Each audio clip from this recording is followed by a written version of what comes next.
सुट्टे तेल विक्री विरोधामध्ये एफडीए आयुक्त तुकाराम मुंढे यांनी घेतलेल्या निर्णयाविरोधामध्ये सोलापूरमधील तेल व्यापारी आक्रमक झालेत। सोलापुरात खाद्यतेल विक्री करणाऱ्या व्यापाऱ्यांची एफडीएनं घेतलेल्या निर्णयाविरोधात बैठक घेण्यात आली। एफडीएनं घेतलेला निर्णय तेल व्यापारी आणि सर्वसामान्य ग्राहकांवरती अन्याय करणारा निर्णय असल्याचं व्यापाऱ्यांनी मत व्यक्त केलंय।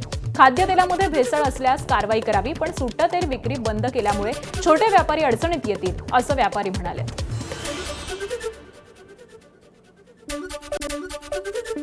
पॅकिंग सुद्धा आम्ही करतो कायद्याचे बंधन राहून, पण ग्राहकाची मागणी असते। आता एखादा ग्राहक आहे तो म्हणतो की आम्हाला नाही, आम्हाला पॅकमध्ये नको आहे, मला तेवढं घ्यायचं नाही आहे, मला 50 रुपयाचं तेल द्या।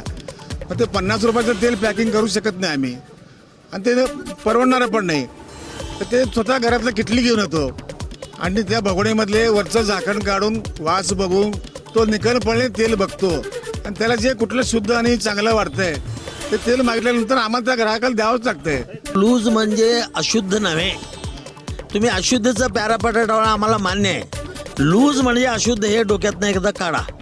ते ज्याच्यात मिक्स असू नये हे तुम्ही त्याच्याबद्दल काळजी घ्या ना, त्याच्याबद्दल आम्हाला बांधिलकी देणं आमची नैतिक जबाबदारी आहे। आम्ही सुद्धा असं मिक्स करून लोकांच्या जीवनाची खेळणार नाही। लूजमध्ये तुम्ही 10 वेळा सॅम्पल घ्या ना, त्यामध्ये ठरवा तुम्ही काय असेल तर दाखवा आम्हाला, बाबा तुम्ही हे चुकीचं काम करतो। फोस्कोच्या माध्यमातून ट्रेनिंग सेंटर घेत आहेत त्यांनी, वर्षातून 1-2 वेळा सगळ्यांना बोलून त्यांनी सांगतात असं नाही, असं करायचं, स्वच्छता ठेवायचं, सगळं चांगलं आहे। फक्त हा जो फक्त पॅकिंग करूनच विकायचा आहे हे मात्र चुकीचं आहे। कामगार राहतात, यांचे अक्षरशः रोजचा हातावर पोट आहे, ते रोज 150-200 रुपये कमवतात।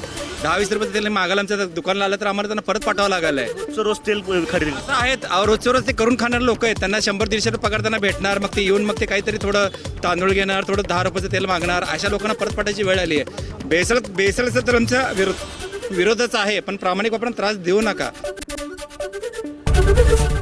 एबीपी माझा, उघडा डोळे बघा नीट।